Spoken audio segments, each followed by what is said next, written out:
We're very excited. Next speaker, Shantatmananda, is going to speak on Vedanta and the harmony of religions according to Sri Ramakrishna and Swami Vivekananda ji. The senior monk of the Ramakrishna order, Swami is currently the head of Ramakrishna Vivekananda Institute of Values in India. He joined the order in 1977 and served for 30 years at the headquarters of the Ramakrishna Mission, Bellarmat in Kolkata, India, exercising his expertise in the areas of financial administration. Swami has also initiated programs in the fields of disaster management, values education for youth, women's empowerment, interfaith dialogue, and world peace. Thank you. Thank you. I'm happy to introduce Swami Shantatmananda.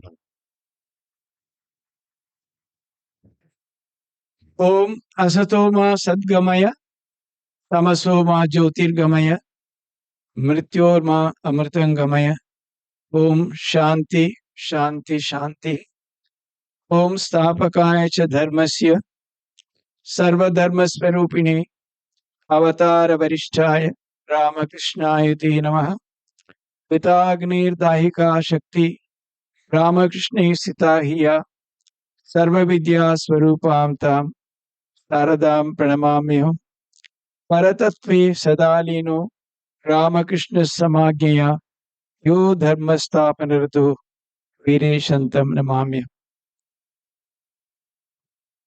Dear and revered monastics present here, and the devotees who still have patience to sit through the last session, I'm really thankful to Swami Tattvamayanji for inviting me for such a beautiful occasion. Because I was earlier here doing Prabodhan this time also. And the wonderful hospitality, the beautiful arrangements, they are simply beyond words. So I'm extremely thankful to Maharaji. The India's culture and our Hindu tradition, the idea of harmony exists for thousands of years. In fact, the sacred land gave birth to several movements, several new religions, and all that. Not that there were no differences, yet somehow they have that wonderful spirit to accept, absorb, and carry on. For example, Bhagwan Buddha criticized Hinduism right, left, and center, but he toured extensively across North India. Thousands became his followers, and Hinduism even accepted Buddhism as Buddha as one of the incarnations.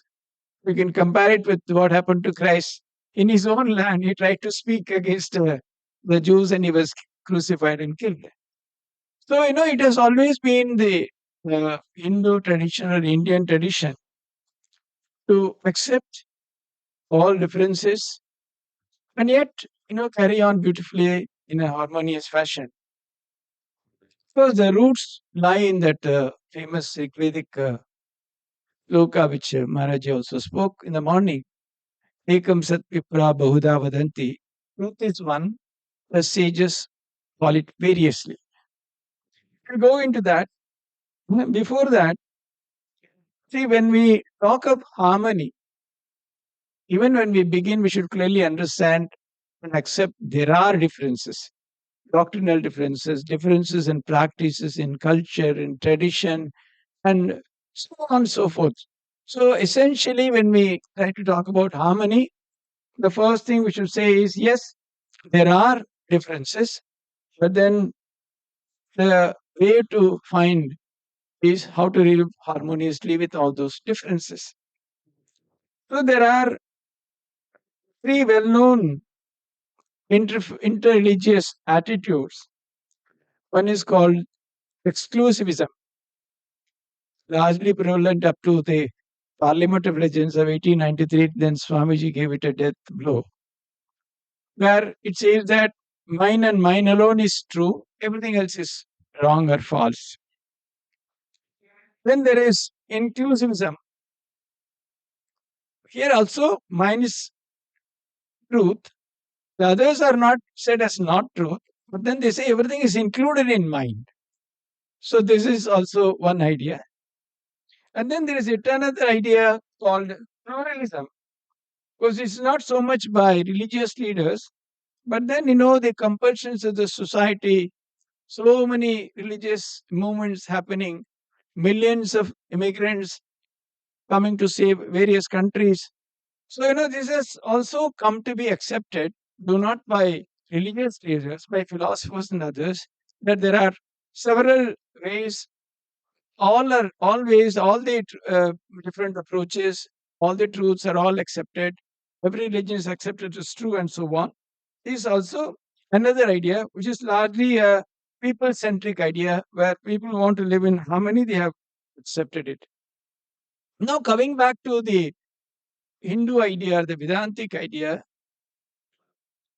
somehow the Indian mind could discover this great idea that the immanence, divinity of immanence, everything is divine. Although they talked about a great transcendental ultimate truth, they did not negate the existential aspect of life, the immanent aspect of divinity. Everything was considered divine. So much so, even trees, rivers, everything was being worshipped as a manifestation of the divine. So, this led to a wonderful idea because everything could be accepted as divine.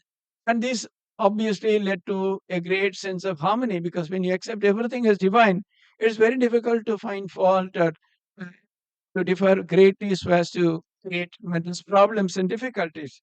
So the reality consisted of both the transcendental as well as the immanent aspects, and both were considered divine. And this, the human minds, according to their capacity, understood it differently. The basic underlying doctrine here is again the Ekam Sat Vipara Bahuda Vadanti. But then this was, accepted that different people with different approaches, they interpret it differently. They use different languages, but ultimately it's all the one truth. Somehow this idea was, even the Hindu tradition, etc., was slowly kind of losing it. So this gave rise to various reform movements.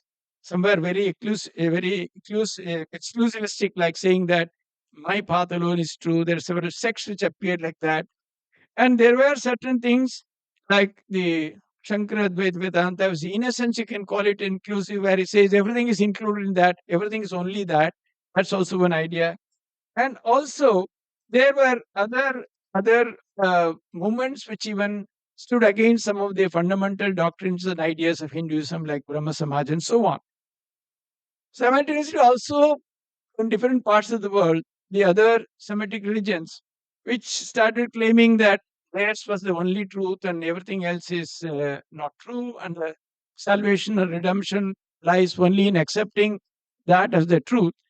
All these, was there was a great need for, again, the idea of harmony coming to forefront. It was at this time Sri Ramakrishna appeared, whom as Maharaj also quoted, 2000 years of spiritual life of 300 million people, consummation of 2000 years of spiritual life of 300 million people. So Ramarola talks about Sri Ramakrishna. So, what he did was he rediscovered the Vedic idea of the ultimate reality. And then, along with that, the holistic outlook on life, where everything, is accepted. Basically, Sri Ramakrishna was also one of the greatest propounders of this pluralistic idea, but not in that Western sense, but in a more all inclusive sense, where everything is accepted as divine. Because you can also see clearly in Sri Ramakrishna's teachings, etc., both the immanent and the transcendental realities are accepted, and together they constitute the highest idea of reality. So, therefore, this was the right time for the appearance of such a personality. He was one of the greatest prophets of religious harmony. It is, as you said, largely based on the pluralistic idea. And then you see the holistic Indian model where, accepting the ancient view adopted to modern needs and the necessities, where combining both the transcendental and the immanent aspect of reality, both being part of life, both being true. So, when you talk of religious harmony itself, basically there are probably four different paths or approaches. One is, political, where largely governments take a view, that the constitution is framed in such a way as to be secular, where they do not even talk of religion as such, but they say that it's individual life, but then people should follow a secular approach, whereby, in some sense, they try to usher in a spirit of harmony. And then there is also a social aspect where people following different faiths, different religions, yet they live in harmony. They know that it's a personal preference or personal idea of a particular faith or a religion, but then we have to live together in a society. So they accept a socially an accepted idea of harmony is there. Then there is one thing more called theological approach, where doctrines are reinterpreted differently, so that it's all can be interpreted differently, thereby trying to usher in harmony.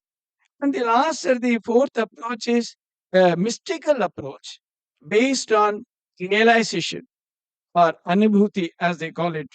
So Sri Ramakrishna's method was one of the mystical approach, namely realization. Through realization only, he established the idea of harmony. Even, in his own idea of this harmony, there are probably three basic ideas. One is that a direct mystical experience of this is the highest idea of religion. Any person following any path, any approach, that person, irrespective of his faith or belief, would reach the highest goal through a mystical experience or a spiritual experience. In fact, this is the foundation or hallmark of Sri Ramakrishna's idea of harmony. Because, see, it's very beautiful and very logical also. When you talk about a spiritual experience, obviously that is beyond the realm of senses. All the experience that we have normally, they're all from the senses. When you go beyond the senses, when there is a transcendental experience, now whatever you might say, when you come back, staying in the realm of senses or within the boundaries of senses, you can't express something which is beyond senses very accurately or very correctly. So that's why he said, but the experience of the highest, all would realize the same. When you come down and you talk about it, the language might be different because it cannot be expressed beyond a certain point, and that is how there is a difference. So his idea of harmony is largely based on this idea of religious experience of the highest order, mystical experience. And then, the, his idea was to see each religion through the eyes of the followers of that particular region. So much so, when he practiced Christianity, he completely stayed away from the temple. He would never even visit the Kali temple, which was so dear to him. He absolutely religiously followed those customs. Similarly, when he followed the Islamic practices, again, even got a cook to cook him according to that fashion, that type of food, and so on. So, every religion, when he studied or when he understood, it was from through the eyes of the followers of that particular region. That's why it became extremely authentic. See, because most of the people, why there is so much of disharmony and difference and so on, we try to interpret other religions from our own standpoint. But he was completely, he stayed away from that. Completely gave up all his Hindu practices, all his traditions, etc. Studied other religions, practices those faiths in a manner a very traditional follower of that particular religion would do, and thereby he experienced the highest truth, even those true traditions, and that was why his experiences were very, very authentic. And then, although he was basically from a Hindu faith and all that, not a word of criticism escaped from his mouth about any other faith. So much so, Brahmins, Christians, Muslims, Sikhs, all of them would come. They would all feel very comfortable in his presence, very happy to talk and discuss with him about their own faiths and so on. So he never ever criticized. Even even among the Hinduism itself, people belonging to different sects would all come to him. Everybody would feel very absolutely comfortable in talking to him about their own faiths and so on. And then, if you look at Sri Ramakrishna's this idea of harmony, there are certain basic tenets in which, the first of all, he said, ultimate reality is one. It's the same.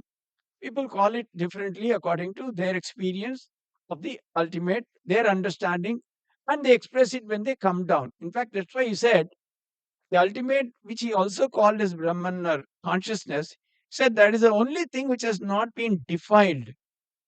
That's the only thing that has not, because nobody could speak of it truly at the highest level.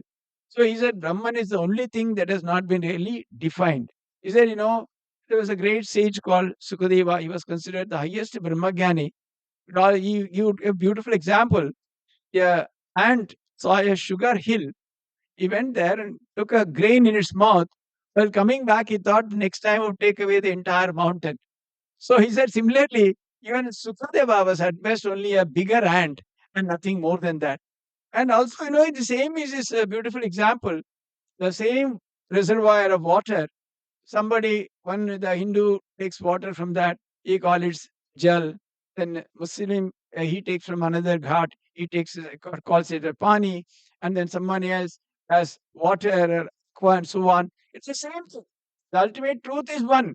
The expression, the way it is understood and expressed, because any expression of the highest falls far short of the truth of the highest reality.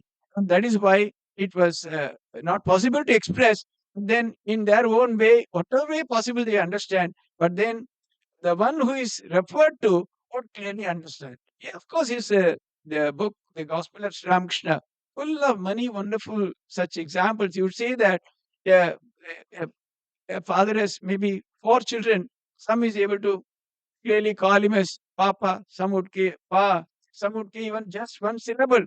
But the father would say that this child is also referring to me only, although it is not able to use that fullest expression.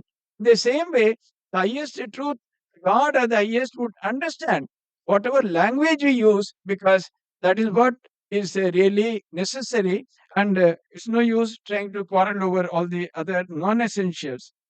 And they will say, realization of the highest truth, ultimate truth.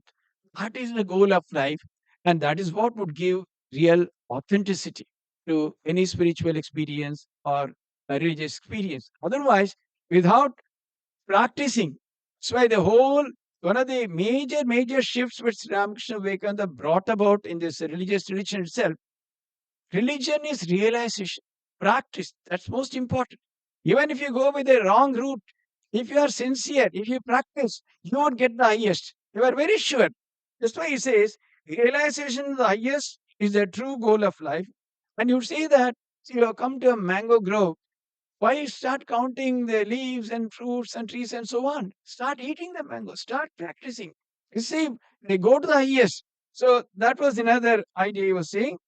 And then, as it was also referred, there were several paths to reach the same reality. Eto mat tato pat says one can go to the terrace either by using a ladder or by steps or by rope. In several ways you can go. The goal is to reach the terrace. The path may be different. That's why, there's no need to quarrel over the path.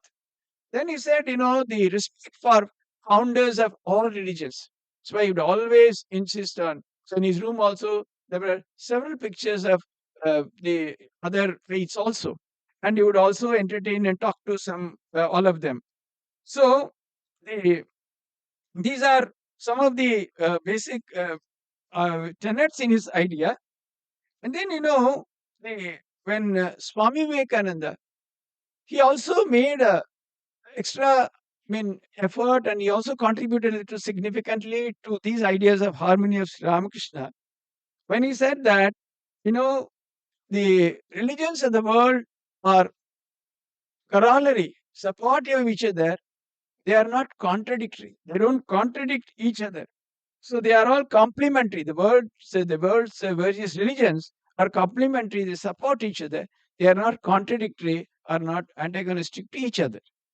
And then he was also saying there is no need to change one's religion. One can hold on to one's own faith.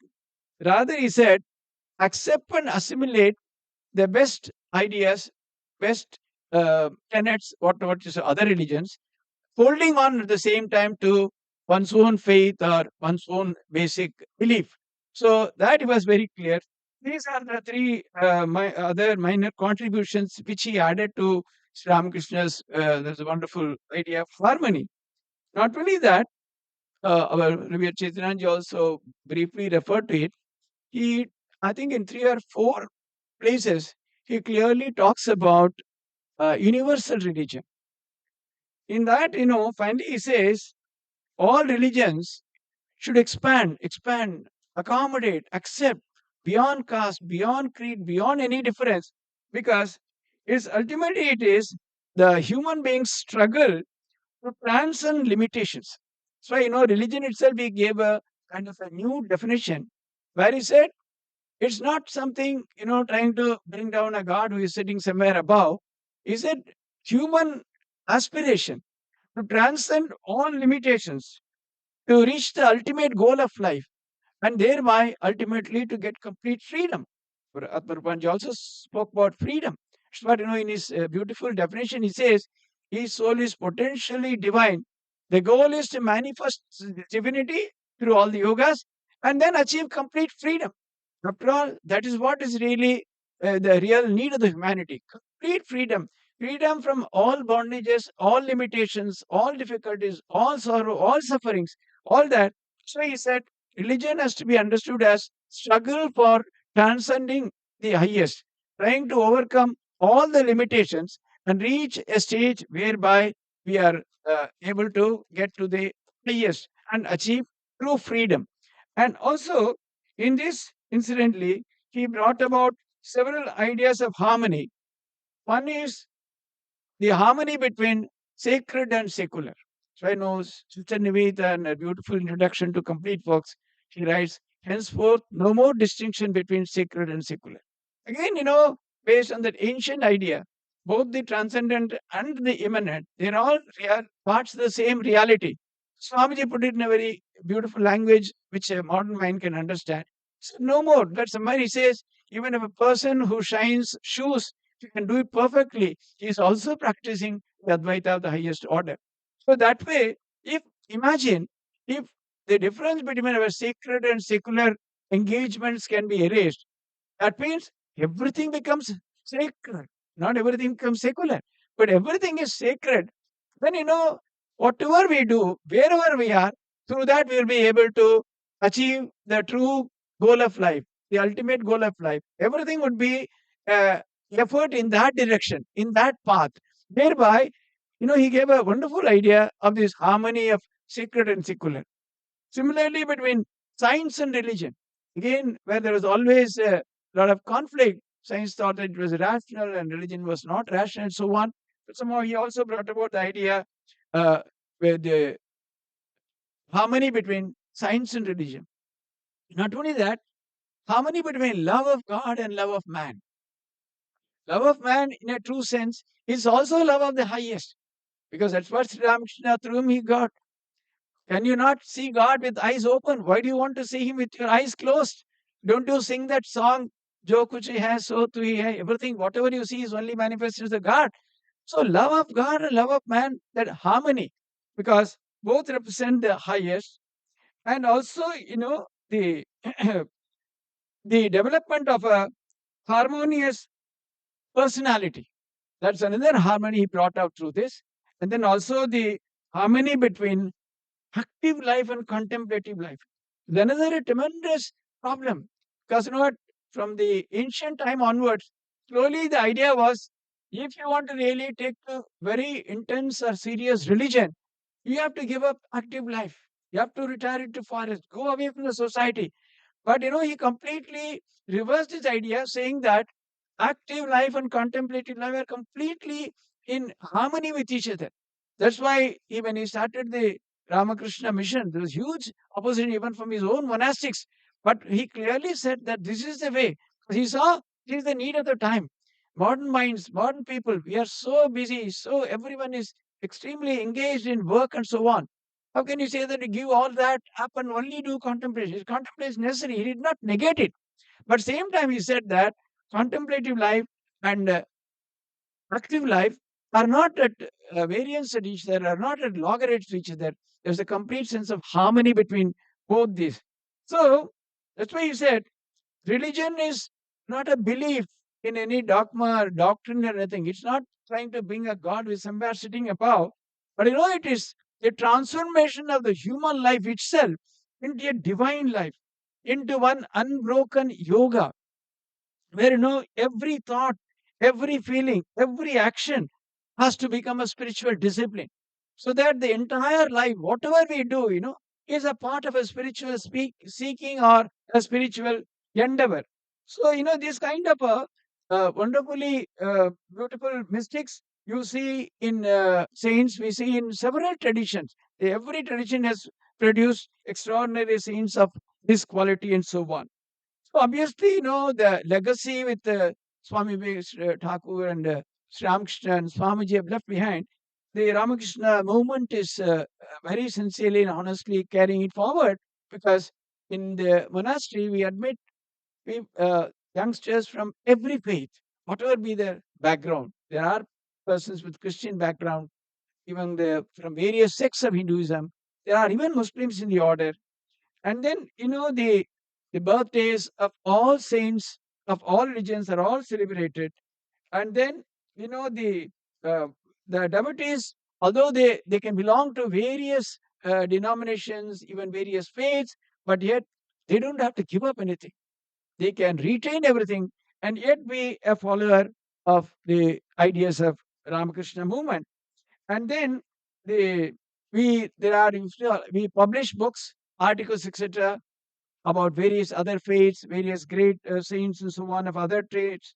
And similarly, there are regular interfaith meets are held in the Ramakrishna Mission. So this also one such occasion. So, and we completely keep away from all fundamental groups, those who promote that kind of a disharmony and all that. And then the uh, obviously the novices, even at a very young stage when they enter, they are given quite a good exposure to comparative religion and so on. So these are all some of the things which are practiced. Now, in the current context today, as the society exists, you know, people in general, in fact, several interfaith conferences they call us, they always tell them that, see, today what is much more needed is interfaith harmony, not interfaith harmony. Because people as a class are moving away from religion. Youngsters are losing faith. A new group, somebody also briefly mentioned, spiritually but not religious, SBNR, that kind of groups are emerging. So, in this context, it's very necessary the wonderful harmonious ideas, the ideas of harmony, which are very liberal and which are very vast and expanded, which Ramakrishna propounded and Swamiji really took it forward. This has a great meaning and relevance in the world as it is emerging today. Because now there are so many other constraints in every country. There are millions of immigrants belonging to, say, various other faiths. It's no longer possible to hold on to one particular narrow view and say that this alone is truth. So today, a pluralistic society has come to really exist in that sense. And in a way, if that can be understood, Ramakrishna and Swamiji said that religion is essentially realization. If people are, whatever may be the faith to which one might belong, if they're really busy trying to realize the truth according to one's own belief, one particular faith, if all our occupation attention goes in that direction, obviously there is no room or scope for any disharmony, because only because we give up the idea of any intense or serious practice trying to understand or realize the truth of our own religion. In that we try to go and tell others what you do is not correct. That is where all disharmony, other problems arise. So this wonderful idea, homogeneous realization and the experience based, that is where real harmony can be achieved or obtained. That is a wonderful idea that's very, very relevant today. I'm sure as the days go by, this will get more strengthened, and we'll be really seeing a greater role for the Ramakrishna movement in interfaith harmony. Ramakrishna Arpanamastu.